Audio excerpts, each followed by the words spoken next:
Yes. Yes. Thank you. May I continue? Yes. Yes. Thank you. Thank you everybody.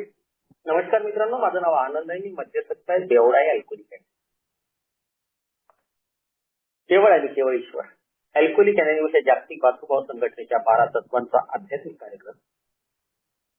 तो माझ्या क्षमतेनुसार आचरण करण्याचा माझा प्रयत्न, माझं स्पॉन्सर, माझे काही स्पॉन्सी आणि आपल्या सगळ्यांचं प्रेम आहे. त्याच्यामुळे आज सकाळपासून पिण्याचा विचारच मनात आला नाही. एक सुखाचं, समाधानाचं, चित्त शांतीचं जीवन जगण्याचा प्रयत्न करतोय आणि जीवन जगायला मजा येत आहे. आजचा विषय माझ्या आवडत्या विषयापैकी एक आहे. एक विषय मी नेहमी शेअर करतो. We don't have a drinking problem, we have a thinking problem. आमची समस्या आमच्या विचारांची आहे, जीवनाकडे बघण्याच्या दृष्टिकोनाची आहे. आणि मला सुरुवातीला असं वाटायचं की माझी समस्या दारू आहे आणि दारू थांबली की माझं आता गजानन भाऊ दुसरं सांगत होते किंवा त्यांच्या अनुभवातून ते जे काही बोलत होते की मला असं वाटायचं की दारू थांबली, दारू थांबवली म्हणजे आपलं सगळं वारं न्यायला होऊन जाईल असं वगैरे विचार होते. पण that was my old idea. आता स्नेक फ्रेंडली बद्दल बोलल्या गेलं तर ह्या सगळ्या विषयाकडे जाण्याच्या अगोदर सर्वात पहिले मी माझा छोटासा परिचय देण्याचा प्रयत्न करतो. मित्रांनो, 10 ऑक्टोबर 2018 मी अल्कोहोलिक अनोनिमसच्या मीटिंगला आलो आणि कारण होतं की माझ्या जीवापेक्षा प्रिय झालेली, माझ्या बायको पोरांपेक्षा प्रिय झालेली दारू सोडायची कायमची, हा माझं उद्दिष्ट नव्हतं. त्यासाठी मी अल्कोहोलिक अनोनिमसच्या मीटिंगला आलो नव्हतो. मला फक्त समाजातले काही लोक, माझे काही रिलेटिव्ह ज्या पद्धतीने कंट्रोलमध्ये दारू पितात, ते दारू पिणं कसं कंट्रोलमध्ये करता येईल हे शिकायसाठी मी अल्कोहोलिक अनोनिमसमध्ये आलो होतो. मला माहित नव्हतं की संघटनेचा एवढा मोठा प्रचंड मोठा व्याप आहे किंवा प्रचंड मोठी संस्था आहे किंवा हे वगैरे मला त्यावेळेस माहित नव्हतं. फक्त एक क्युरिओसिटी, एक जिज्ञासा आणि काहीतरी नव्याने शिकता येईल, कंट्रोलमध्ये शिकता येईल, त्या उद्देशाने मी अल्कोहोलिक अनोनिमसच्या मीटिंगला आलो होतो. आणि त्या दिवशीपासून परत त्या क्षणापर्यंत म्हणजे 2007 ते 91 दिवस, 7 वर्ष 7 महिने आणि 22 दिवसाचा कालावधी होऊन गेला. परत प्यायची आवश्यकता पडली नाही, दारू पिलो नाही. आता दारू जर मी पिलो नाही तर मग मला आजचा हा जो विषय आहे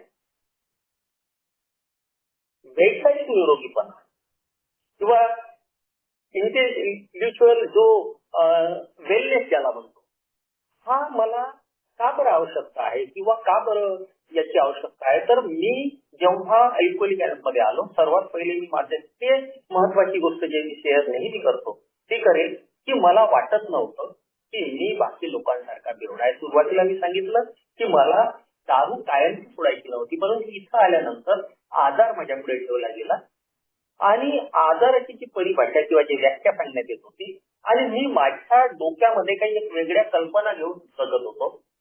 असं म्हणता येईल की that was my old idea. मला असं वाटत होतं की बेवडे किंवा शराबी किंवा दारुडे लोक ते आहेत जे रस्त्यावर पडून राहतात, ज्यांचा परिवार पडून गेलेला आहे, पैशांचा भरपूर घाटा खाल्लेला आहे, नोकरीमध्ये सस्पेंड झालेले आहेत, घरी खायला अन्न नाहीये, घालायला कपडे नाहीये, रस्त्यावर पडून राहतात, नालीमध्ये पडून राहतात. ते सगळे लोक ज्यांचं जीवन असह्य झालं आहे, वारंवार दवाखान्यात भरती व्हावं लागतं, लिव्हरचा काही प्रॉब्लेम झालेला आहे, ब्रेन हॅमरेज झालेला आहे, असे लोक ते मध्यस्थी आहेत किंवा ते बेवडे झालेले आहेत, ते मध्यस्थ आहेत असं मला वाटायचं. आणि त्याच कल्पना, त्या आयडिया घेऊन मी अल्कोहोलिक अनोनिमसच्या मीटिंगला येत होतो की आय एम अ डिफरंट, मी वेगळा आहे, मी ह्या लोकांपैकी किंवा तुमच्यापैकी एक नाही असं मला वाटायचं. आणि अशा त्या वैचारिक द्वंद्वामध्ये, त्या युद्धामध्ये जे माझी विचारांची कालवा चालली होती, मीटिंगला फक्त येत होतो. आणि येणं म्हणजे कशासाठी की जे प्रेम मला इथं मिळत ते प्रेम मला हवं होतं वाटायला लागलं होतं. कारण इथलं प्रेम, त्याला आम्ही अपेक्षा विरहित प्रेम म्हणतो, ते प्रेम जे माझ्यावर हे लोक करणार होते किंवा तुम्ही करत होते, तिथे अपेक्षा काही नव्हत्या. सगळ्याला वाटत होतं की माझं बरं झालं, आनंद सुद्धा व्हावं. आणि ही जी भावना होती कुठेतरी मनातून आतून चांगली वाटायची आणि त्याच्यासाठी मी येत होतो. परंतु मुख्य प्रॉब्लेम हाच होता की मी तुमच्यापैकी एक नाही, आय एम अ डिफरंट वाला भाग घेऊन मी अल्कोहोलिक अनोनिमसच्या मीटिंगला बसत होतो, येत होतो.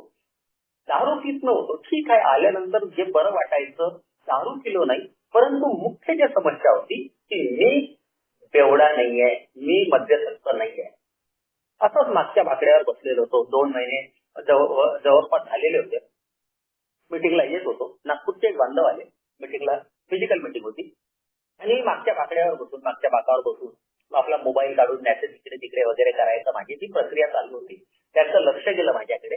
त्यांनी पाहिलं आणि त्यांच्या लक्षात आलं की माझ्यासारख्या मध्यस्थ व्यक्तींनी ज्या एकाग्रतेने, ज्या तन्मयतेने ती मीटिंग ऐकायला पाहिजे होती, ते नव्हतं माझ्यामध्ये. मी फक्त शरीराने तिथे बसलो होतो. एल्कुली कॅनेलचं एक स्लोगन आहे, bring your body, mind will automatically follow. शरीराने येऊन जरी बसला तरी तुमचं पण काही दिवसांनी लागेल, हा सांगण्याचा प्रयत्न होत होता. आणि त्या व्यक्तीने माझी ती अवस्था पाहून मीटिंग झाल्यानंतर मला जवळ बोलवलं आणि बोलला की आनंद, तू नवीन दिसतोय आणि तू त्या पद्धतीने बसलेला नव्हता किंवा तू मनाने बसलेला नव्हता. त्यांना म्हटलं, हो भाऊ, मला असं वाटते की मी अल्कोहोलिक नाहीये, मी मद्यसक्त नाहीये. त्यांनी म्हटलं, ठीक आहे, हा तुझा प्रॉब्लेम आहे, आम्ही कधी तुला म्हणणार नाही तू मध्यस्थ आहे की नाहीये, हा तुझा व्यक्तिगत प्रॉब्लेम आहे. फक्त आम्ही तुला आमचे अनुभव सांगण्याचा प्रयत्न करतो. आणि मला सांगण्यात आलं की तू जर शिकलेला आहे तर आमचं जे लिटरेचर आहे किंवा ज्याला वाङ्मय म्हणतो, आपण म्हणतो, पुस्तकं म्हणतो, ते वाचण्याचा का प्रयत्न करत नाही. मित्रांनो, त्याने एका पुस्तकाचं नाव सजेस्ट केलं. ते निळ्या कलरचं, निळं कव्हर होतं त्याला आणि वर अल्कोहोलिक अनॉनिमस लिहिलेलं होतं. त्या पुस्तक सजेस्ट केलं आणि त्यावेळेस काही 1 ते 25 रुपये वगैरे त्याची किंमत होती. ते वाचायला घेतलं. पुस्तकांसोबत नातं पहिलेपासून जुळलेलं आहे. चांगलं वाटतं पुस्तक वाचणं, ते कोणतंही असो, ते मला आवडायचं. आणि ते पुस्तक, आणि जसा माझा छंद होता की उपन्यास फार वाचायचो सुरुवातीला. एक उपन्यास, मोठे मोठे उपन्यास असायचे, रात्रभरात वाचून त्याचा ते काय क्लायमॅक्स काय, जोपर्यंत ते माहीत होत नाही तोपर्यंत मला झोप येत नव्हती. आणि ती एक पुस्तक वाचण्याची सवय मला ह्या पुस्तकाकडे घेऊन आला. आणि मी जेव्हा ते पहिलं पेज उघडलं, तिथे लिहिलं होतं, the story of thousands of men and women recovered from the alcoholism. अशी हजारो स्त्री आणि पुरुषांची कथा हे मद्यपाशी आजारातून कायमचे बरे झालेले आहे. तिथे एक आशा होती आणि असं वाटायला लागलं की एक क्युरियोसिटी निर्माण झाली, एक जिज्ञासा तयार झाली की पुस्तक वाचायला काय हरकत आहे. हे म्हणतात ना, अशा लोकांची कथा आणि कथा कादंबऱ्या आनंदला आवडतात. आनंदने ते वाचणं सुरू केलं. वाचत वाचत पुढे गेलो. वैद्यकीय मत वगैरे त्यावेळेस ते विशेष समजलं नाही. परंतु मराठीची बुक पान क्रमांक 39 आणि हिंदी आणि इंग्रजी नंतर जेव्हा वाचलं तर पान क्रमांक 44 वर ते 100 लोक किंवा आमचे को फाउंडर लिहितात की प्रामाणिकपणे प्रयत्न करत असताना सुद्धा मला कायमचं दारूपासून दूर राहता येत नसे, पहिली गोष्ट. आणि दुसरी गोष्ट, I cannot control the quantity of alcohol what I consume. म्हणजे जी दारूची मात्रा, जी मद्याची मात्रा मी पितो, त्याच्यावर जर माझा कंट्रोल राहत नसेल, त्याच्यावर माझा ताबा राहत नसेल, तर मी संभावित मद्यपी झालेला आहोत. आणि ह्या 2 गोष्टी जेव्हा मी माझ्या जीवनासोबत लावून बघितल्या, मला आठवायला लागलं काय झालं होतं, कशासाठी पिलो. ती वेळ आठवली मित्रांनो. 1992 ला पहिल्यांदा पगार झालेला होता. एक मित्र, गजानन भाऊसारखे आमचे मित्र त्यावेळेसही होते, तो मित्र एक मला फोर्स करत होता की यार आनंद, पार्टी तो बनती, अजूनही तो कमी. एका मोठ्या शहरामध्ये ज्युनियर इंजिनियर म्हणून नियुक्त झालेला होतो. पहिला पगार खिशात होता. आणि मलाही वाटलं, हा मी म्हणतो ना, we don't have a drinking problem, we have a thinking problem. माझ्या विचारामध्ये त्यावेळेस बदल झाला होता, माझ्या मानसिकतेमध्ये बदल झालेला होता की थोडा पिणे में क्या हरकत है. मी त्यावेळेस कॉलेजमध्ये शिकत असताना 4 वर्ष माझ्या पुढे बनणारी दारू मी बघितली, पाहिली डोळ्यांनी, परंतु मी पिऊ शकलो नाही. मद्यपानाची एक व्याख्या आहे, वास्तवापासून पलायनवाद म्हणजे मद्यपान. त्यावेळेस मी वास्तविकतेपासून पळत नव्हतो. मी गरीब आहे, मी ढोरं राखलेला माणूस आहे, मी एवढी गरिबी पाहिलेली आहे, असं जर मी पिलो तर माझं आयुष्य बर्बाद होऊन जाईल. माझ्या आई वडिलांना माझी गरज आहे, त्यांचं भविष्य मला सावरायचं आहे. हा वास्तविकता मला माहीत होती, त्याच्यामुळे मी आजारात नव्हतो. परंतु माझ्या पुढे बनलेल्या त्या दारूंनी, माझ्या पुढे बनलेल्या त्या मद्याने माझ्या मन मस्तिष्कामध्ये असा एक चांगला इफेक्ट तयार केला होता की वस्तू पिल्यानंतर एन्जॉय करता येते. माझे मित्र त्यावेळेस एन्जॉय करायचे, नाचायचं, त्यांची कॉन्फिडन्स लेवल वाढलेली असायची. ते माझ्या मन मस्तिष्कामध्ये बसलेलं आहे. परंतु तिथे मला माझी वास्तविकता माहित होती की नाही यार आनंद, गरिबी आहे, इथून आपल्याला नाही जमणार आहे.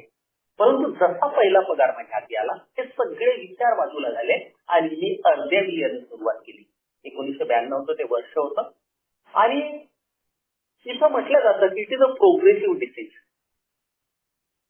दारू हा म्हणजे मद्यपाशा वाढत जाणारा आजार आहे. मी 1992 पहिल्यांदा बियर पिली आणि नक्कीच मला मद्यासक्त बनायचं नव्हतं, मला बेवडा बनायचं नव्हतं. परंतु मी जेव्हा शोधण्याचा प्रयत्न करतो, माझं आत्मावलोकन करण्याचा प्रयत्न केला तर लक्षात यायला लागलं की काहीतरी वेगळे प्रॉब्लेम होते, त्याच्यामुळे माझं पिणं वाढत गेलं. मी स्वप्न पाहायला लागलो होतो. माझ्यासारखा व्यक्ती एक वेगळ्या विश्वामध्ये जगणारा व्यक्ती आहे. मी असे काही स्वप्न पाहतो की मलाही वाटायचं आमचे गजानन भाऊ आहेत ना, यांनी जसं करोड 2 करोडचं घर बनवलं तसं मी पण बनवेल. माझी पत्नी सुद्धा माधुरी दीक्षित किंवा दिव्या भाटीसारखी सुंदर असेल, माझ्याकडे BMW गाडी असेल. Living on a basis of unsatisfied demand. I was in a state of continuous frustration and disturbances. इतका माझा प्रॉब्लेम आहे की मी ज्या अपेक्षा माझ्या जीवनासोबत केलेल्या आहेत, ज्या पद्धतीने मी माझ्या जीवनाकडे बघतो आहे, त्या अपेक्षा जेव्हा पूर्ण होत नाही तेव्हा मी अस्वस्थ होतो, चिडचिडा होतो, बेचैन होतो. आणि जेव्हा जेव्हा मित्रांनो मी बेचैन झालो, डिस्कनेक्ट झालो, माझ्या आयुष्याचा तो आनंद निघून जातो असं मला वाटायला लागलं. मी माझं जीवन बाकी लोकांच्या जीवनासोबत जेव्हा कम्पेअर करायला लागलो, मला वाटायचं की I was a very tough student आणि जे काही माझ्यापेक्षा कमी मार्क्स मिळालेले माझे वर्गमित्र होते, कोणी डेप्टी कलेक्टर झालं, कोणी प्रिन्सिपल झालं, कोणी प्रोफेसर झालं आणि मी त्याला फर्टिचर इंजिनियर होऊन बसलो. काय कमवतो तर 1 लाख रुपये महिन्याचा सुद्धा कमवत नाही. ही आत्मग्लानी, आत्मकरुणा. आजचा विषय जो आहे वैचारिक निरोगीपणा, याचा मूळ आताच गजानन भाऊन जसं म्हटलं तर भावनांसोबत जोडलेला आहे आणि भावनिक असुरक्षितता ज्याला म्हणतात, वैचारिक आजार इलियस ज्याला म्हणतो, ते वाढण्याचे 4 गोष्टी आहेत ज्या आमच्या 12x12 पुस्तकामध्ये दिलेला आहे. बहुतेक पान क्रमांक 52 वर. ते चिंता, राग, आत्मकरुणा आणि निराशा या 4 गोष्टी प्रामुख्याने माझ्यासारख्या व्यक्तीला बघावं लागेल. कारण ही भावनिक असुरक्षितता जेव्हा जेव्हा माझी वाढत गेली, ह्या भावनाच आहेत. चिंता ही भावना आहे ज्याला आम्ही वरी म्हणतो, अँगर म्हणतो, सेल्फ पिटी म्हणतो आणि फ्रस्ट्रेशन. ह्या 4 गोष्टीकडे जेव्हा मी बघतो तर इथं माझी भावनिक असुरक्षितता निर्माण झाली होती. मला सुद्धा मी माझं आयुष्य जेव्हा लोकांच्या आयुष्यासोबत कम्पेअर करायला लागलो तेव्हा कुठंतरी दुःख तयार व्हायला लागलं, चिंता तयार व्हायला लागल्या. मी खरंच ते 1 करोड 2 करोडचं घर बांधू शकेल का? मला माधुरी दीक्षित सारखी सुंदर बायको मिळेल का? माझ्याजवळ BMW सारखी गाडी असेल का? चिंता. खूप सारं आयुष्यात घडलं.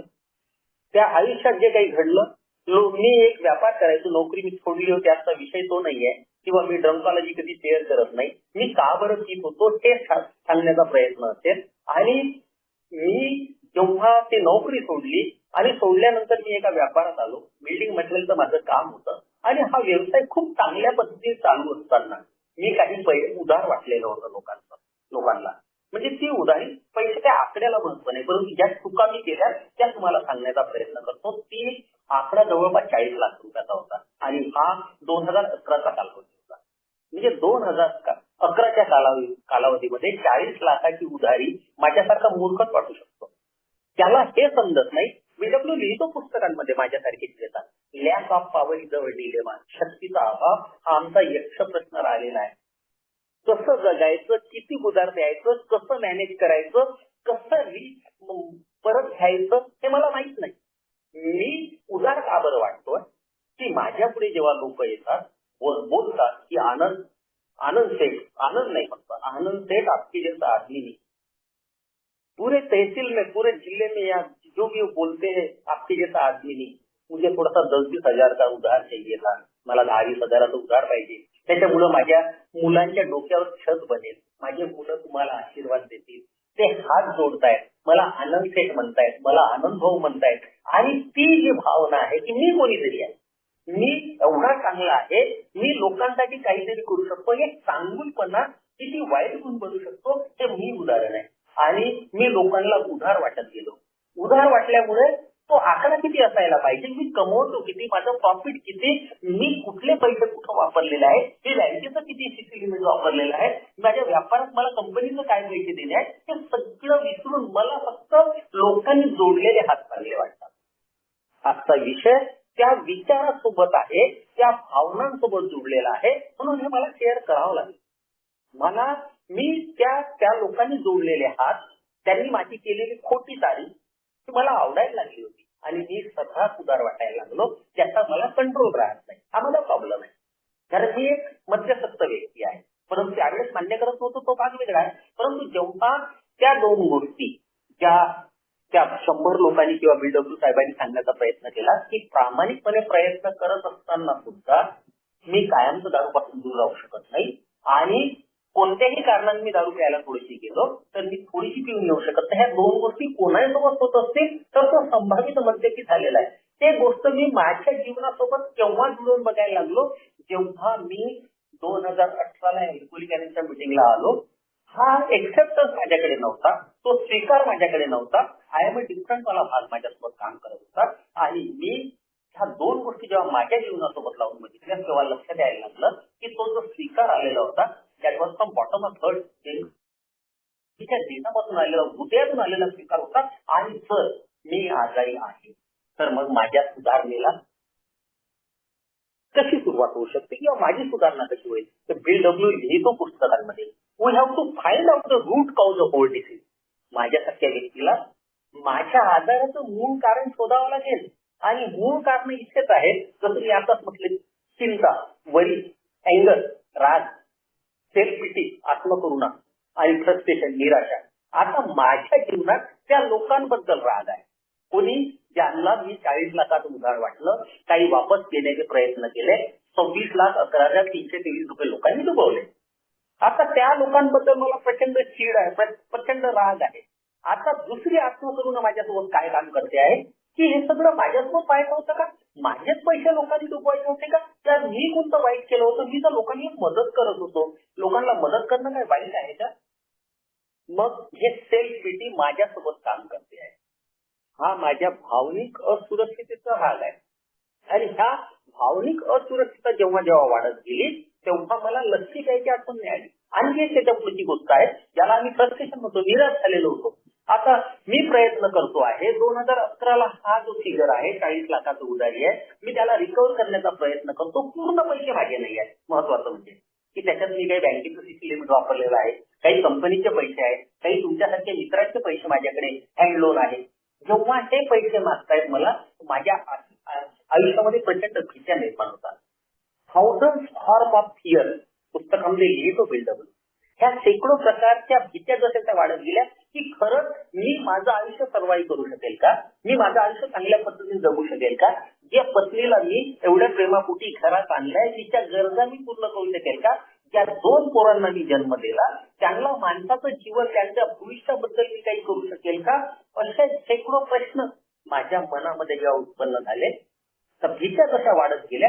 माझं पिणं कमी नाही झालं मित्रांनो, माझं पिणंही वाढत गेलं. We have to find out the root cause of old disease. मला माझ्या आजाराचे मूळ शोधावं लागेल. आणि जेव्हा ह्या भीत्या ज्या माझ्या आयुष्यात वाढत गेल्या, ज्या आमची भावना आहे, भीती म्हणजे भावना आहे, विषय असतं त्याला धरून आहे की भावनिक असुरक्षितता वाढत गेली, वैचारिक आजार पण वाढत गेला. आता मी काय करतो आहे की मी त्या चिंता ज्या माझ्या वाढत आहेत, त्या भीत्या माझ्या आयुष्यामध्ये ज्या वाढल्या आहेत, आणि इथं अल्कोहोलिक अनोनिमस म्हणतं की भीती हा आत्म्याला लागलेला आजार आहे आणि जास्ती आत्मा दुःखी आहे, आजारी आहे. तिथं सुख, समाधान, आत्मशांती कुठे राहणार आहे हा प्रश्न. परंतु मला कसं होतं की मला ह्या गोष्टीकडे बघायला त्यावेळेस वेळ नव्हता. अल्कोहोलिक अनोनिमस सांगितलं मला की आनंद तू दारू थांबव. फर्स्ट थिंग फर्स्ट मला सांगितलं की कशीच वेळ हो, दारू प्यायची नाही आहे. फर्स्ट थिंग फर्स्ट मी पण ठरवलं. काही tools and tips alcoholic anonymous माझ्या पुढे ठेवले. काय म्हणण्याचा त्यांनी प्रयत्न केला की हे छोटे छोटे टूल्स टिप्स त्याला आम्ही हाऊ आणि हार्ट म्हणतो, हे छोटे फॉर्म्युले माझ्या पुढे ठेवण्यात आले. हे सगळ्या गोष्टी मला वन डे एक टाइम करायला सांगितल्या. हे सगळं मी करत होतो. दारूची दुरी मिळत आहे, परंतु मग माझी दारू जर समस्या आहे तर मग मी खुश राहायला पाहिजे ना. मी हॅपी फ्री आणि जॉयस लाईफ जगायला पाहिजे. परंतु तसं होत नव्हतं. मी तसंच ते वैतागलेलं जीवन, निराश झालेलं जीवन, काय करतो आहे काही समजत नाही. आनंद आयुष्यात नाहीये. नाव फक्त आनंद आहे, पण आनंद कुठं गेला हेच माहित नाही. दारू थांबली आहे ना, पण तू खुश असायला पाहिजे. अल्कोहोलिक अनोनिमस म्हणतं की दारू तुझे प्रॉब्लेम नाहीये. मलाही तेच सांगण्यात आलं. मला खूप लवकर काही चांगले मित्र मिळाले ज्यांनी मला सजेस्ट केलं, आनंद कार्यक्रम फक्त मीटिंगला येणं नाहीये. मीटिंगला येणं म्हणजे हे तुझी सवय असायला पाहिजे, परंतु खरा कार्यक्रम 12 पायऱ्यांचा आहे. 12 पायऱ्या समजून घेण्यासाठी तुला एका मार्गदर्शकाची गरज आहे, एका स्पॉन्सरची गरज आहे. आणि तो स्पॉन्सर इथं तुला निस्वार्थपणे सेवा देतोय. त्याच्यात तुला कोणता चार्ज 10 रुपये 20 रुपये तुला द्यायला त्याची गरज नाहीये. फक्त तुला असा एक व्यक्ती शोधायचा आहे ज्याच्यासोबत तू मोकळीपणे बोलू शकेल. एक मध्यभाषाची व्याख्या आहे, खोलवर रुजलेल्या विचार आणि भावनांचा आविष्कार. आजचा विषय वैचारिक निरोगीपणा जर आहे तर मी ह्या गोष्टीकडे बघतो की मी दारू पिणं माझा आजार होता का?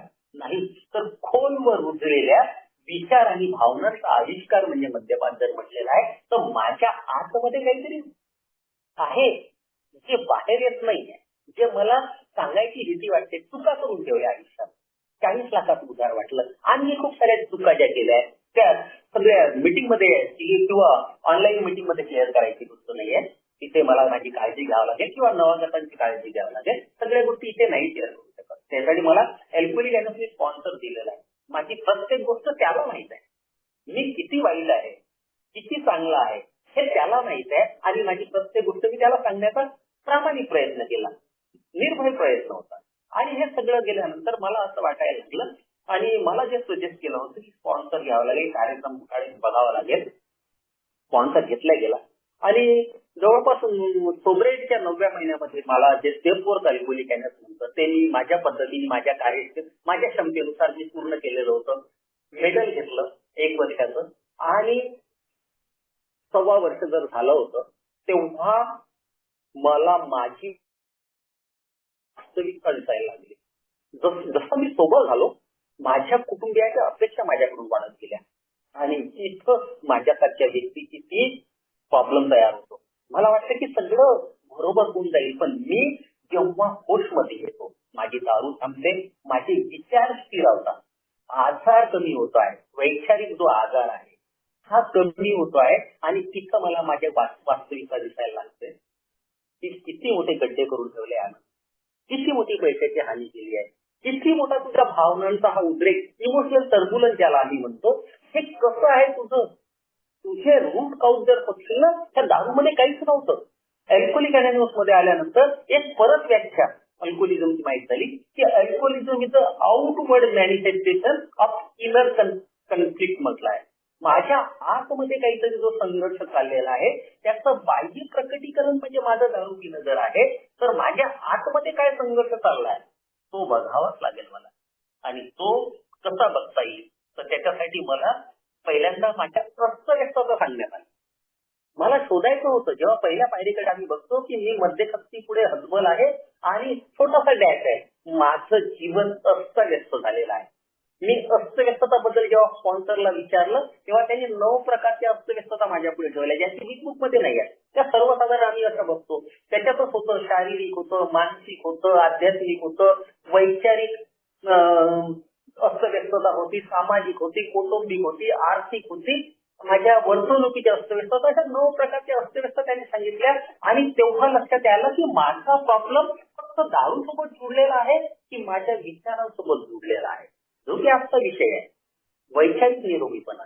आणि वैचारिक निरोगीपणाकडे मी जेव्हा बघतो तर काय असते वैचारिक निरोगीपणा, काय असायला पाहिजे. मी आज थोडंसं स्वतःच आत्मचिंतन करायला लागलो आणि गजानन भाऊने हा विषय मला दिला तर 2-3 दिवसाच्या अगोदर माझी वैचारिक परिस्थिती काही वेगळी होती. परंतु हे 2 दिवसात असे काही माझ्यासोबत म्हणजे घटना घडल्या की मला माझं खरंच वैचारिक संतुलन बिघडलेलं आहे. आणि ह्या विषयामुळं मला माझ्या त्या गोष्टीकडे जावं लागलं, बघावं लागलं आणि हा विषय जर मला मिळाला नसता तर मी चांगला आहो, मला बरोबर आहे, माझं सगळं ऑल इज वेल आहे ह्याच भावनेत असतो. परंतु जेव्हा खोलवर विचार केला ना तर मी खरंच आज वैचारिक निरोगीपणा मी जगत नाहीये. ह्या 2-3 दिवसात जे काही माझ्यासोबत झालेलं आहे किंवा माझ्या घरची परिस्थिती किंवा आणखी जे काही झालेलं आहे तो शेअर करायचा विषय नाही, परंतु माझी मेंटल कंडिशन वैचारिक पातळी खालवलेली आहे आणि मला हे समजून घ्यावं लागेल की वैचारिक निरोगीपणा म्हणजे नेमकं काय. तर केवळ माहिती गोळा करणे नव्हे तर आपल्या बुद्धीचा वापर करून नवनवीन कल्पना समजून घेणे, तर्कसंगत विचार करणे आणि स्वतःचे ज्ञान सतत विकसित करणे म्हणजे वैचारिक निरोगीपणा आहे. आता मी आताच म्हणतो आहे की माझी मानसिक स्थिती बरोबर नाहीये आणि इथं मला सांगण्याचा प्रयत्न काय होते की वैचारिक निरोगीपणा काय आहे. तर केवळ माहिती म्हणजे नॉलेज असून मला फायदा नाही. मी किती माहिती जमा केली, किती पुस्तकं वाचले याला फारसं महत्व नाही, तर आपल्या बुद्धीचा वापर करून नवनवीन कल्पना समजून घेणे, तर्कसंगत विचार करणे आणि स्वतःचे ज्ञान विकसित करत राहणे म्हणजे जर वैचारिक निरोगीपणा आहे. दुसऱ्या पद्धतीने जर मी याला डिफाईन करण्याचा प्रयत्न केला, सोप्या भाषेत जर सांगायचा प्रयत्न केला तर आपलं मन सदैव कुतूहलाने भरलेलं असणे किंवा म्हणता येईल किंवा आणि म्हणता येईल जगाकडे बघण्याचा एक सकारात्मक प्रगल्भ दृष्टिकोन ठेवणे म्हणजे वैचारिक निरोगीपणा आहे. आता प्रगल्भ आणि सकारात्मक, प्रगल्भ या शब्दाचा अर्थ जर मी शोधण्याचा प्रयत्न केला, आता हा एक असा भाग आहे की माझ्या मुलाचंच नाव प्रगल्भ आहे आणि त्यावेळेस मी जेव्हा अर्थ काढला होता प्रगल्भचा, the person who know everything about a particular field is known as प्रगल्भ, असं मला त्यावेळेस अर्थ मिळालेला होता. म्हणजे प्रगल्भता एक अतिशय परिपूर्ण दृष्टीने परिपूर्ण झालेला म्हणजे विकसित झालेला व्यक्तित्व दृष्टिकोन असा प्रगल्भता जर अर्थ आहे. तर मी माझ्या मनात सदैव कुतूहलाने भरलेलं असलं पाहिजे आणि जगाकडे बघण्याचा दृष्टिकोन माझा सकारात्मक असलेला पाहिजे, तो दृष्टिकोन प्रगल्भ असलेला पाहिजे आणि ते दृष्टिकोन वाढवत राहणे म्हणजे वैचारिक निरोगीपणा आहे. जर ह्या गोष्टीकडे मी बघतो तर खरंच मी वैचारिक निरोगीपणा हे जगतोय का. माझी ह्या 2-3 दिवसातली कंडिशन मित्रांनो प्रामाणिकपणे सांगायला गेलं तर खरंच चांगली नाही, खरंच चांगली नव्हती. आज मी स्वतःला सावरण्याचा तो गेलेला, कारण आध्यात्मिक स्थिती प्रत्येक वेळेस चांगली राहील किंवा सारखी राहील असं नाही. अल्कोहोलिक त्यालाच म्हणतात it is the programme of पूर्ण जीवनाचा कार्यक्रम, पूर्ण जीवनभर मला जगायचं आहे. आज जर माझी आध्यात्मिक परिस्थिती चांगली आहे, आज जर माझी चांगली आहे, उद्या ती तशीच राहील असं नाहीये. हा माझ्या कृती, माझ्या जीवनात घडणाऱ्या वेगवेगळ्या घटना आणि माझे विचार जसे जसे बदलत जाईल तसं तसा हा बदलत जाणारा जर गोष्टी आहेत, तर मग मला हा वैचारिक निसर्ग निरोगीपणा जो म्हणतो तर हा जर मला मिळवायचा आहे तर त्याच्यामुळे माझे काय फायदे होणार आहे, मला या गोष्टीकडे लक्ष द्यावं लागेल. मी जेव्हा समजून घेण्याचा प्रयत्न केला, मी जरा आत्मावलोकन केलं तर काही गोष्टी मला लक्षात आल्या आणि निरोगीपणा जर वैचारिक निरोगीपणा मी टिकवून ठेवला तर मला काय फायदा होऊ शकतो. तर पहिली गोष्ट आहे लाईफ लॉंग लर्निंग, ज्याला म्हणतात की मी सातत्यानं शिकण्याच्या प्रक्रियेमध्ये राहतो. एक तिबेटचे धर्मगुरू आहेत, त्यांचं नाव दलाई लामा आहे माझ्या माहितीप्रमाणे, आणि त्यांनी एक मस्तपैकी कोट केलेला आहे. ते म्हणतात when I talk I already know what I already repeat what I know. म्हणजे त्यांना असं म्हणायचे की जेव्हा मी काहीतरी बोलतो तेव्हा मी तेवढंच बोलू शकतो जेवढं मला माहित आहे किंवा जेवढं माझं नॉलेज आहे. त्याच्या पुढे ते म्हणतात की when I listen I learn every time new and new. म्हणजे त्यांना हे म्हणायचे की जेव्हा मी ऐकण्याच्या प्रक्रियेमध्ये राहतो, शिकण्याच्या प्रक्रियेमध्ये राहतो तर माझं ज्ञान वाढत राहते, मी सातत्याने नवीन काही घेत राहतो. तर सतत शिकण्याची वृत्ती जी आहे ना, वैचारिक निरोगीपणा याचा मुख्य फायदा काय होणार आहे तर मी सतत शिकण्याच्या वृत्तीमध्ये राहणार आहे. आयुष्यातल्या कोणत्याही टप्प्यावर नवीन कौशल्य, भाषा किंवा विषय शिकण्याची तयारी असणे ही वृत्ती माझ्यात चालू आहे. आणि माझा प्रॉब्लेम काय की मी एक अहंकारी माणूस आहे, मला सगळं समजते, I have capacity, I have potential, I have efficiency, I have Calibri. हा माझा प्रॉब्लेम आहे राहिलेला आहे ना. अल्कोहोलिझम म्हणतो की प्रॉब्लेम दारू नाही आहे तुझी, आय सेल्फ आणि मी माझा जर प्रॉब्लेम आहे. अल्कोहोलिझम जेव्हा म्हणतो अल्कोहोलिझमला तर अल्कोहोलिझम तुम्हीच म्हणता, तुम्ही सांगितलं मला. तर इझम माझा प्रॉब्लेम आहे, इझम माझ्या आय सोबत जुळलेला आहे, इझम माझ्या मी सोबत जुळलेला आहे आणि इझम माझ्या सेल्फ सोबत जुळलेला आहे. तर मग मला जोपर्यंत मी कोणाचं ऐकण्याचा नवीन घेण्याचा प्रयत्न करणार नाही तर माझा अहंकार मला जगू देणार नाही सुखाने. तर माझं वैचारिक निरोगीपणा जर मला वाढवायचा आहे किंवा त्यांनी फायदा काय होणार तर मला सातत्याने हा वृत्ती वाढवावा लागेल शिकण्याची. दुसरी एक गोष्ट महत्वाची आहे की त्याला म्हणतात की तर्कसंगत निर्णय घेण्याची क्षमता. म्हणजे कोणी काहीतरी सांगितलं मला आणि त्याच्यावर मी डोळे लावून विश्वास ठेवायचा. अल्कोहोलिकची प्रार्थना मला काय सांगते, wisdom to know the difference. म्हणजे चांगलं काय वाईट काय कोणी सांगितलं म्हणजे पटकन कबूल करायचं का, त्याच्या टोकापर्यंत म्हणजे त्याचा मूळ काय, तो जो व्यक्ती सांगतोय ते खरंच बरोबर आहे का, की त्यांनी म्हटलं तसं मी स्वीकारायचं, हा भाग आहे का. नाही, मला त्याचं माझं एक स्वतःचं मत तयार करायचं आहे की जो व्यक्ती पुढची काहीतरी गोष्ट सांगतो ते कोणती असू शकते तर ती तर्कसंगतरित्या बरोबर आहे का. माझ्यामध्ये एक कुतूहल निर्माण व्हायला पाहिजे. वैचारिक निरोगीपणा जेव्हा माझ्यामध्ये येईल तर काय होईल की मी क्युरियस असणार आहे. मी प्रत्येक वेळेला नवीन जाणून घेण्याचा, माझ्या आजूबाजूला काय चाललेलं आहे, जगामधले प्रश्न काय, माझं वाचन कसं आहे, मी माहितीच्या पलीकडे जाऊन शोध घेण्याचा प्रयत्न करतो काय, ह्या गोष्टी मला बघावं लागेल. कारण क्युरियोसिटी जर माझ्यामध्ये नसेल तर हा वैचारिक निरोगीपणा फार काळ टिकणार नाही. हे उद्दिष्ट असायला पाहिजे. माझं वैचारिक निरोगीपणा मला हासिल करायचं आहे तर माझं उद्दिष्ट काय आहे तर माझ्यामध्ये क्युरियोसिटी निर्माण व्हायला पाहिजे, माझ्यामध्ये क्रिएटिव्हिटी यायला पाहिजे, ज्याला आम्ही सृजनशीलता म्हणतो. वैचारिक निरोगीपणा मिळाल्यानंतर मला काय मिळणार आहे, मी तर आता ह्या आश्वासनाकडे चाललो आहे. अल्कोहोलिक मध्ये जेव्हा मी निरोगीपणाकडे जाईल, वैचारिक माझी पातळी चांगली राहील, माझं भावनिक जर हे चांगलं राहील तर मला काय मिळणार आहे की माझी क्रिएटिव्हिटी वाढणार आहे, विचारांमधली लवचिकता वाढणार आहे. ह्या छोट्या छोट्या गोष्टी आहेत. मला शेअरिंग वेगळ्या पद्धतीने करता आलं असतं, मला खूप मोठी माझी कहाणी सांगता आली असती, पण त्या कहाणी सांगण्याच्या चक्करमध्ये महत्वाच्या गोष्टी सुटून गेल्या असत्या. मला असंही म्हणता येतं, खूप सारं बोलतो, परंतु हे जे मुद्दे जर मी तुमच्या पुढे ठेवले नाही तर माझ्या नंतर येणाऱ्या नवागत माझ्या भावाला माझं मुख्य प्रॉब्लेम काय आहे तर याचा अल्कोहोलिकचा माझ्यासारख्या मध्यस्थ व्यक्तीचा मुख्य प्रॉब्लेम त्याच्या भावना आहेत आणि ह्या इमोशनल टर्ब्युलन्स मला हाताळता न आल्यामुळं मी मध्येही झालेलो आहोत. तर मला माझा हा इमोशनल टर्ब्युलन्स का बरं पीत होतो, तिथं जावंच लागेल आणि तिथं जर काम केलं नाही तर तो दारूचा ग्लास, जसं आता मी म्हटलं की 7 वर्ष 7 महिने आणि 22 दिवस मी दारूपासून दूर आहे, तर तो इथे दुरी एका दिवसात कमी होऊ शकते. मला या गोष्टीकडे बघावं लागेल. माझ्या विचारामध्ये लवचिकता यायला पाहिजे. आपली मते चुकीची असतात हे मान्य, म्हणजे मी कोणीतरी आहे, मला खूप समजलाय, मला कार्यक्रम समजलाय, माझ्याकडे एवढे स्पॉन्सर आहेत, मला चांगला स्पॉन्सर आहे, माझ्याकडे सगळं नॉलेज आहे, हा माझ्यातला मी जाऊन मी सुद्धा चुकू शकतो हे मान्य करण्याची ताकद, इतरांचे विचार ऐकून घेण्याची ताकद आणि स्वतःमध्ये बदल तयार करण्याची ताकद माझ्यामध्ये जर आली तर ती वैचारिक लवचिकतामध्ये मला फायदा होणार आहे. सकारात्मक विचार करणे, पॉझिटिव्ह थिंकिंग. मी जर वैचारिक निरोगीपणा जर आणला माझ्या याच्यामध्ये, ते कसं आणायचं ते आपण पुढे बघू, परंतु हा भाग जर बघितला तर कठीण परिस्थिती खचून न जाता ह्या समस्येतून मी काय शिकू शकतो किंवा ईश्वराची इच्छा.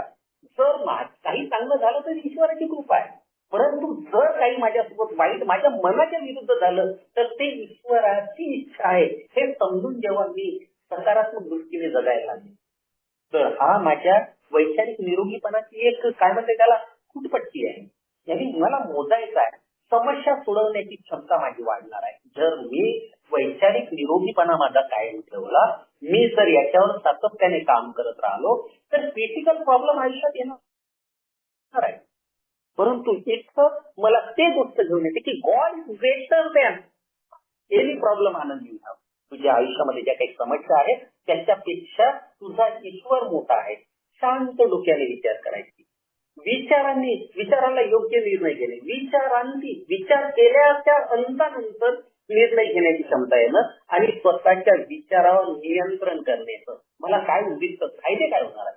वैचारिक निरोगीपणाचे मुख्य फायदे काय आहे? तर पहिली गोष्ट आहे की सतत शिकण्याची वृत्ती माझी वाढणार आहे, तर्कसंगत निर्णय क्षमता वाढणार आहे, माझ्यामध्ये क्युरिओसिटी वाढणार आहे, याला आपण कुतूहल म्हणतो, सृजनशीलता म्हणजे माझी क्रिएटिव्हिटी वाढणार आहे. त्याच्यानंतर सकारात्मक विचार करणे, समस्या सोडवण्याची क्षमता आणि स्वतःच्या विचारावर नियंत्रण ठेवणे, म्हणजे नकारात्मक किंवा निरर्थक विचाराच्या चक्रात अडकून न पडता मनाला वेगळीच आवड घालणे, वेळीच चांगल्या गोष्टीवर लक्ष केंद्रित करणे, हा मला मिळणार उद्देश आहे. तर मग मला जर बघतो आहे की माझा प्रॉब्लेम फक्त दारू नाहीये, माझा प्रॉब्लेम माझ्या समस्या, जर माझ्या भावना आहेत, माझे विचार, माझ्या समस्या आहेत, जसं की मी नेहमी शेअर करतो, we don't have a drinking problem. माझा एक अनुभव शेअर करेन तुमच्यासोबत की जेव्हा मी 1 वर्षाचा सोबत झालेलो होतो, माझा मुलगा त्याला फॉरेनला शिकायला जायचं होतं. आता एक एवढा 40 लाखापैकी 26 लाखाचा 323 रुपयाचा घाटा करून एलपीडी कॅनसमध्ये आला आणि पोराने जेव्हा मला इस्टिमेट सांगितलं मित्रांनो, ते फार मोठी अमाऊंट होती. त्यावेळेस मी खचलो होतो. माझी विचार करण्याची ताकद संपलेली होती. मला असं वाटत होतं की याच्यावर त्याला ठीक होतं तर चांगलं होतं. कमीत कमी ह्या जिम्मेदारीची जाणीव म्हणजे मला कोणी म्हणणार नव्हतं, कारण मुलांनी माझ्याकडून अपेक्षा केल्या नसत्या. मी ठीक राहिलो असतो, कुठे आपल्या याच्यात जर राहिलो असतो, ह्या जिम्मेदाऱ्या घेतल्या नसत्या तर मुलांनी मला सांगण्याची हिंमत पण केली नसती की मला काहीतरी करायचं आहे, मला फॉरेनला शिकायला जायचं आहे. मुलगा बोलला आणि त्यावेळेस माझी विचार करण्याची क्षमता हलवली. मला वाटत होतं की झालं याच्यापेक्षा ठीक असतो तर बरं झालं, परंतु आताच मी म्हटलं की God is greater than any problem Anand you have. तुझ्या प्रत्येक समस्येपेक्षा ईश्वर मोठा आहे. आमच्या दुसऱ्या पायरीमध्ये तेच म्हटलं की power greater than you, restore you to sanity. हाच भाग वैचारिक निरोगीपणा. सॅनिटी जेव्हा म्हटलाय 3 स्टेज आहेत आपल्या सोब्रायटीमध्ये म्हणजे आपल्या लाईफमध्ये, एका मध्यस्थाच्या लाईफमध्ये 3 स्टेज आहेत. पहिली स्टेज आहे सोब्रायटी, आणि सोब्रायटी म्हणजे फक्त दारूची दुरी आहे. दुसरी स्टेज आहे सॅनिटी. सॅनिटी म्हणजे हा निरोगीपणा ज्याच्याबद्दल बोलतोय. आणि तिसरी स्टेज आहे सेरेनिटी, आत्मशांती, सुकून. आता हे तिसरी स्टेज मिळवण्यासाठी मला सर्वात पहिले फर्स्ट काय करायचे आहे, तर मला माझी सोब्रायटी मेंटेन ठेवायची आहे. दारूपासून दूरी कायम ठेवण्यासाठी मला फर्स्ट तेच ठेवायचं आहे की काही हो, आज होऊ शकते ना की सूर्य पश्चिमेकडून निघेल, परंतु ते दारूच्या पहिल्या घोटाला तुला हात लावायचा नाहीये. That is the first for you. हे गोष्ट मला लक्षात ठेवावं लागेल. म्हणजे मला काय लक्षात ठेवायचं, मग मी दारूपासून दूरी जर ठेवली तर मला शहाणपण येणार आहे. वैचारिक निरोगीपणा ज्याला म्हणतो, सॅनिटी ज्याला मी म्हणतो, तर ते तेव्हा मला मिळणार आहे. म्हणजे मला दुसऱ्या पायरीमध्ये त्या हायर पॉवरची गरज पडली आहे, त्या ईश्वराची गरज पडलेली आहे, त्या उच्च शक्तीची गरज पडली आहे. तोच मला माझा मानसिक निरोगीपणा देऊ शकतो वापस. आणि वांशिक निरोगीपणा जर मिळालेला आहे तर त्याच्यातून मला आत्मशांती पाहिजे आहे, ज्याला आम्ही सेरेनिटी म्हणतो. आणि सेरेनिटी अशी नाही मिळणार आहे. तर सेरेनिटी मिळवण्यासाठी that is the cool examination of damages after during the life and sincere effort to look after the absolute perspective in life. BW काय म्हणतो की मला माझं आत्मावलोकन करायचं आहे, प्रामाणिकपणे, निर्भयपणे. तिथं कुठं दारूचं वर्णन नाही केलं त्यांनी. BW कुठे नाही लिहिलं की दारूमुळे तुझी समस्या आहे. त्यांनी म्हटलं की cool examination of damages after during the life. दारू पिताना नाही, तुझ्या जीवनामध्ये काय झालं ते बघायचं आहे, निर्भयपणे, प्रामाणिकपणे. आणि तेव्हा लक्षात यायला लागले माझा प्रॉब्लेम दारू नव्हतीच. माझा प्रॉब्लेम आहे माझ्यामध्ये असलेला स्वार्थ, माझ्यामध्ये असलेला आत्मकेंद्रितपणा, माझ्या आयुष्यात असलेला भीती आणि माझ्या आयुष्यात असलेला अविवेकीपणा. मी लोकांच्या भावनांची मला कदर करता येत नाही. मला बायको काय वाटलं ते कधी वाटलं नाही, तिच्या भावनांची कधी विचार केली नाही, पोरांच्या भावनांची मी विचार केलेला नाही. मला फक्त माझं पाहिजे आहे, मी खुश असायला पाहिजे, हे सगळं जग माझ्या भोवताल फिरायला पाहिजे, माझी इज्जत असायला पाहिजे, प्रेस्टीज असायला पाहिजे, पॉवर असायला पाहिजे, मनी असायला पाहिजे, माझ्याजवळ लोकांनी माझी तारीफ करायला पाहिजे, मला चांगलं म्हणायला पाहिजे. माझा प्रॉब्लेम माझ्या स्वार्थासोबत जुळलेला आहे. आत्मकेंद्रितता. जसं आता काल क्रिकेटची मॅच बघत होतो, ते मॅच बघताना माझ्यासारखा व्यक्ती कसा की मीच बॉलिंग करेल, मीच बॅटिंग करेल, मीच फिल्डिंग करेल, मीच किपिंग करेल आणि अंपायरनी मला आऊट देऊ नये, ती माझी अपेक्षा आहे. हा माझा सेल्फ सेंटर्डनेस असा मी आहे. आणि त्या मीला दारूपासून जर दूर ठेवायचा आहे, स्वतःला दारूपासून दूर ठेवायचा आहे, तर मला त्या माझ्या कॅरेक्टर डिफेक्ट कडे बघावं लागेल. त्या 4 गोष्टी मी सुरुवातीला सांगत होतो की वरी, अँगर, सेल्फ पिटी आणि फ्रस्ट्रेशन. ह्या गोष्टीकडे मला बघावं लागेल. मी माझी इन्व्हेंटरी करताना माझ्या स्पॉन्सरनी स्पेशली ते लक्ष घालून दिलं. ह्या तू 4 गोष्टी तर सांगतोय काय काय की तुझा जो स्वार्थ सांगितला, तू आत्मकेंद्रितपणा सांगतो, तू तुझ्या आयुष्यातल्या भीत्या सांगतो, तू आणखी त्या अविवेकीपणाबद्दल बोलतो, तुझे मुख्य प्रॉब्लेम तू सांगितले, पण त्याचं रूट जर शोधण्याचा प्रयत्न केला तर ह्या 4 गोष्टी आहेत, ज्याला आम्ही वरी म्हणतो, अँगर म्हणतो, सेल्फिटी म्हणतो आणि फ्रस्ट्रेशन म्हणतो. ह्या गोष्टीकडे मला प्रत्येक गोष्टीत बघायचं आहे. आणि ते बघण्याचा जेव्हा प्रयत्न केला तर मला लक्षात आलं की माझा दारूच फक्त प्रॉब्लेम नाही, तर मला माझ्या दुर्गुणाकडे बघावं लागेल. आणि दुर्गुण मी काढू शकत नाही. दुर्गुण काढण्यासाठी मला एका ताकदीची गरज आहे. त्याच्या पुढे नतमस्तक व्हायचं आहे. माझी वाईन पॉवर जर मला कंट्रोल करायचं आहे तर मला डिवाइन पॉवरची गरज आहे, ते ईश्वराची गरज आहे. आजचा जो विषय आहे वैचारिक निरोगीपणा, जेव्हा मी माझ्या आत्म्याची शुद्धता करेल. कारण एका घाणेरड्या ठिकाणी जसं माझ्या घरचा देवारा, तिथे गलिच्छपणा असला, तिथे साफसफाई नसली तर मला तिथं बसावंसं वाटत नाही. मी तिथे अगरबत्ती लावायला जात नाही. बोलतो बायकोला ते थोडं साफ कर. जर तिथे माझ्या देव्हाऱ्यामध्ये मला बसायची इच्छा होत नाही तर माझी आत्मा एवढी कलंकित झाली आहे, एवढे पाप मी केलेले आहे, तर त्या पापातून बाहेर ते मी तेव्हाच निघू शकेल जेव्हा मी ती स्वच्छता करणार आहे. ज्याला हाऊस क्लिनिंग म्हटलेलं आहे अल्कोहोलिक अनॉनिमसमध्ये. हाऊस क्लिनिंग केल्याशिवाय माझा हा वैचारिक निरोगीपणा नाही येणार आहे.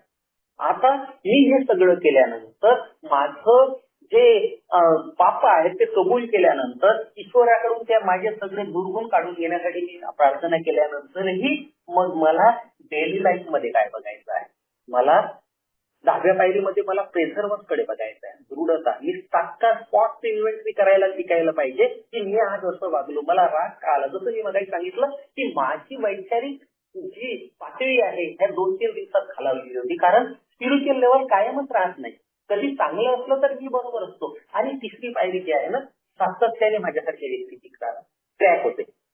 ट्रॅक याच्यासाठी की जेव्हा जेव्हा चांगलं होत आहे तेव्हा मला सगळं बरं वाटतंय, परंतु थोडस माझ्या मनानुसार व्हायला लागलं तर जसं मी म्हणतो की माझं जीवन आणि इच्छा ईश्वराच्या पद्धतीने चालवण्याचा मी निर्णय घेतलाय, तो निर्णय कुठेतरी तुटायला लागते. मलाही वाटायला लागते कसं व्हायला पाहिजे. आता मी एवढे वर्ष दारू नाही पिणार, पण बायकोने माझं ऐकायला पाहिजे, माझ्या पोरांनी माझी इज्जत करायला पाहिजे, समाजाने माझी इज्जत करायला पाहिजे. अल्कोहोलिक मध्ये मला 7 वर्ष 7 महिने 22 दिवस झाले, तर माझ्या अगोदर माझ्या नंतर आलेल्या नवजातांनी माझी थोडीशी इज्जत करायला पाहिजे, मला आनंद भाऊ म्हणून बोलायला पाहिजे.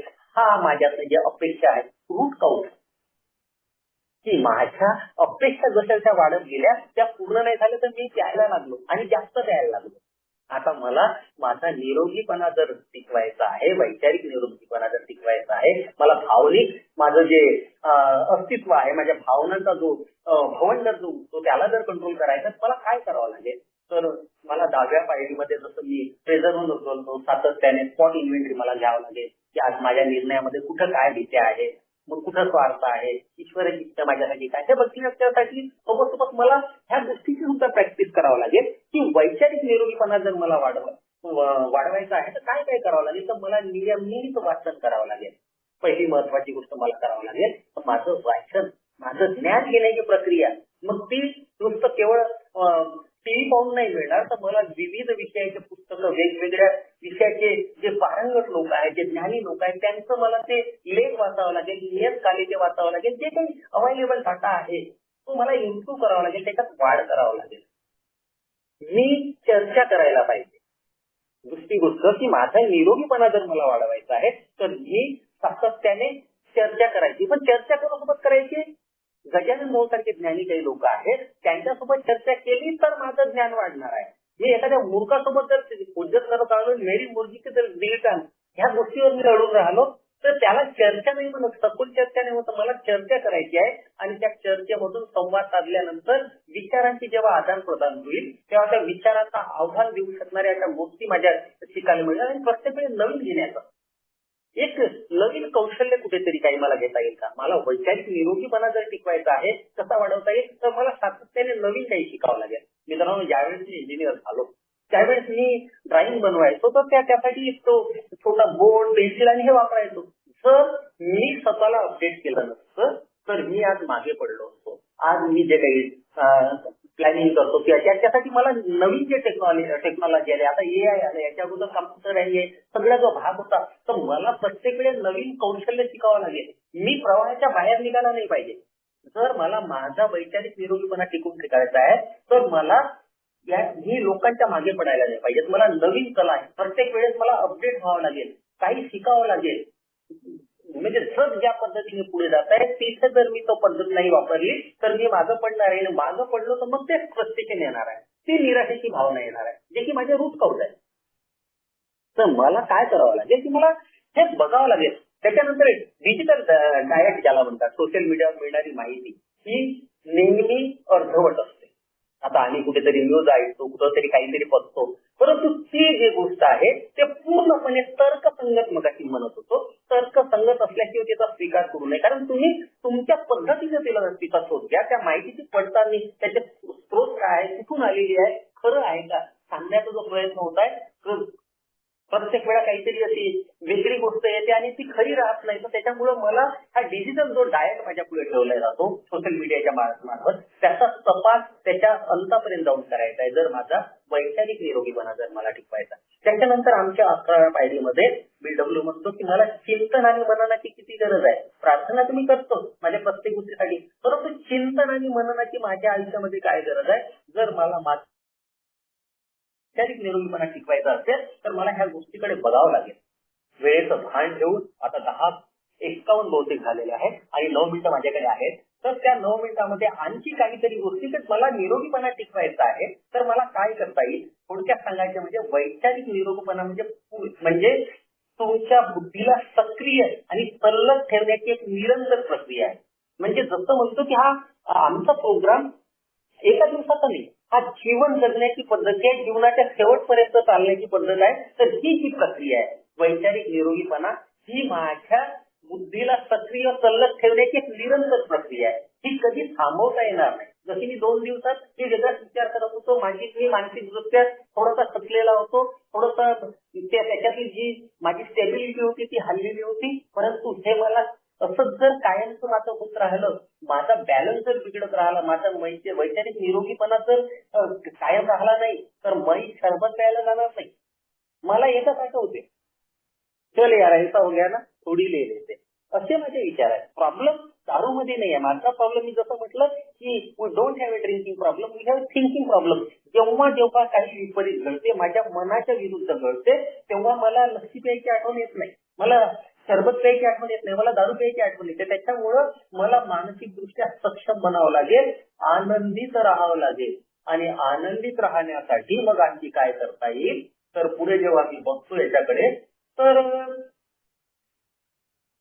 मी अल्कोहोलिक मध्ये आलो, दारू तर थांबली, परंतु आता मला माझ्या वैचारिक निरोगीपणा टिकून मला समाजाचा घटक बनायचा आहे, मला कुटुंबाचा जर घटक बनायचा आहे. आणि कुटुंबामध्ये माझा निरोगीपणा, माझा वैचारिक निरोगीपणा कशा पद्धतीने हाताळता येईल त्याचे जर मी बघितलं, तर सर्वात पहिले मोठं आहे की आमच्या हाऊसमध्ये जो ओपन माइंड आहे, तीच आमच्या याची गुरुकिल्ली ज्याला म्हणतात, ओपन कम्युनिकेशन, संवाद, हीच माझ्या प्रत्येक निरोगीपणासाठी आवश्यक गोष्ट आहे. दैनंदिन जीवनामध्ये जेव्हा मी जीवन जगत आहोत, माझी धावपळ दिवसभराची आहे, पण रात्री झोपण्याच्या अगोदर 10-15 मिनिटं मी मोबाईल बाजूला ठेवून माझ्या लाईफ पार्टनर सोबत दिवसभराचं जे काही झालं त्याची चर्चा करायला पाहिजे. एखाद्या विषयावर मत वेगळे राहू शकतात, पण चर्चा होणं, बोलणं खूप गरजेचं आहे.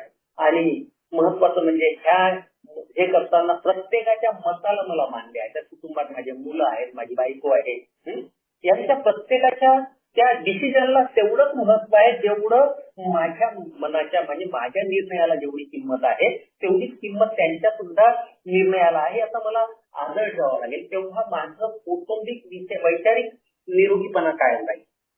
एखादी गोष्ट आहे तर एखाद्या गोष्टीबद्दल एखादी सिरियल मी टीव्हीची बघतोय की एखादी पुस्तक वाचतोय तर त्याच्या सामूहिक चर्चा व्हायला पाहिजे.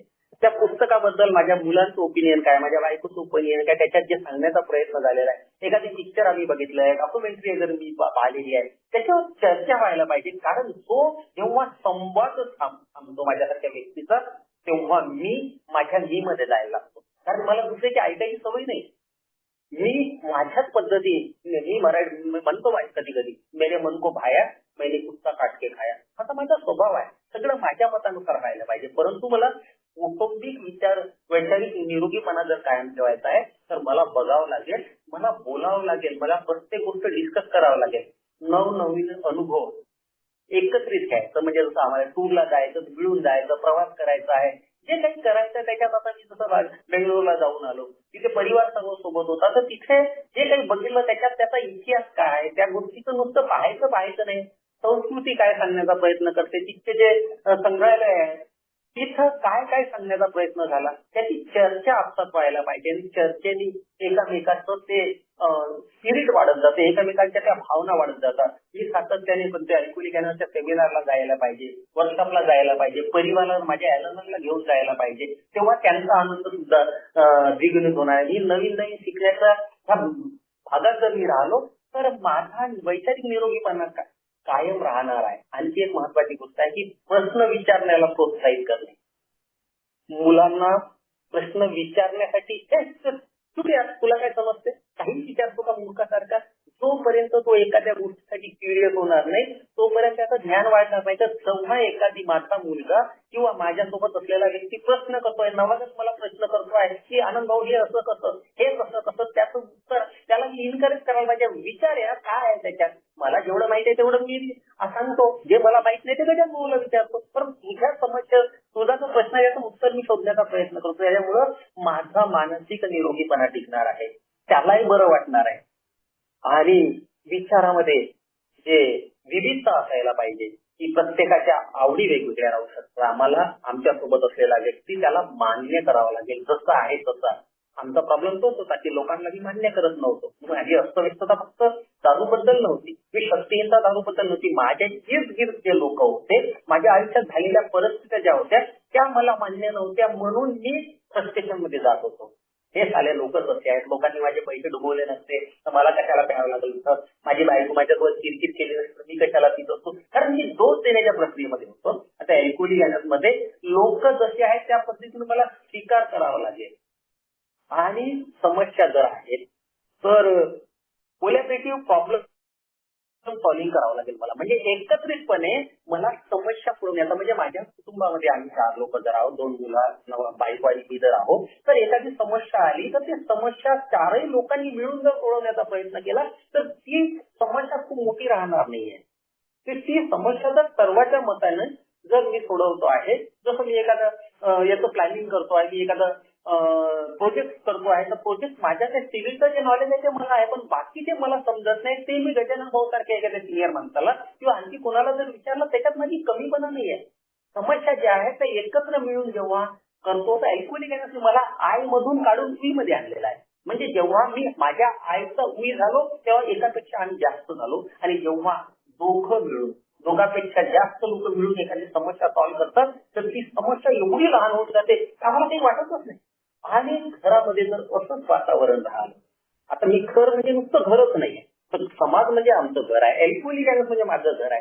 तर सगळ्या ठिकाणी मी माझा निरोगीपणा वाचवण्यासाठी, वैचारिक निरोगीपणा वाचवण्यासाठी ह्या सगळी दुनिया माझं कुटुंब आहे, अल्कोहोलिक माझं कुटुंब आहे, माझा समाज माझं कुटुंब आहे. आणि तिथं वैचारिक निरोगीपणा राहण्यासाठी मला सगळ्यांना ते स्थान द्यावं लागेल, त्यांच्या विचारांचे, त्यांच्या त्या गोष्टीचं मला भान ठेवावं लागेल, त्यांच्या त्या मताला मला आदर द्यावा लागेल. हे सगळ्याचा जेव्हा करण्याचा प्रयत्न मी करेल तेव्हाच माझं मानसिक निरोगीपणा, वैचारिक निरोगीपणा कायम राहील. आणि वैचारिक निरोगीपणा जर माझा कायम राहिला तर त्याच्या पुढची जे स्टेज आहे त्याला आम्ही आत्मसंतुष्टी किंवा सेरेनिटी म्हणतो.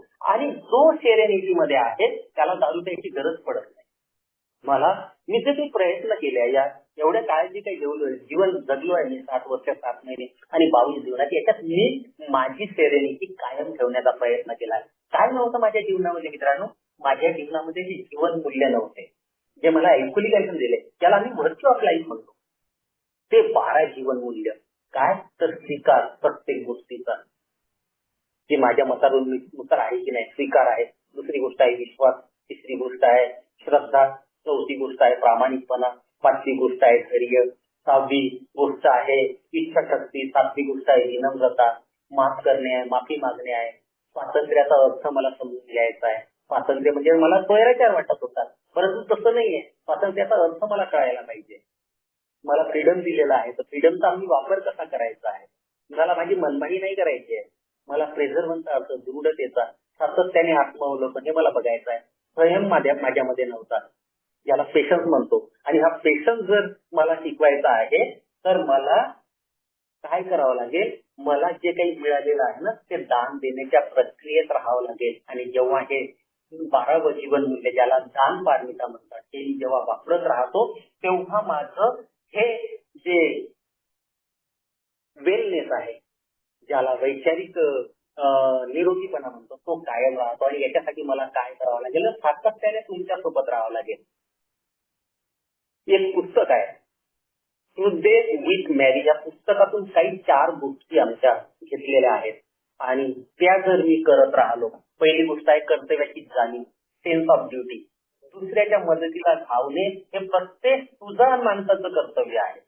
दुसरी गोष्ट आहे हे करत असताना मला आनंद येते का, हा आनंद मला टिकवायचा आहे. मी जेव्हा ए मध्ये येतो, तुम्हाला लोकात मिळतो, ती एक वेगळी खुशी मिळते. मी आज किती पैसे कमवले, काय केलं हे महत्वाचं नाही. जेव्हा तुमच्यासोबत जुळतो ते एक वेगळा आनंद, दिस इज अ जॉय.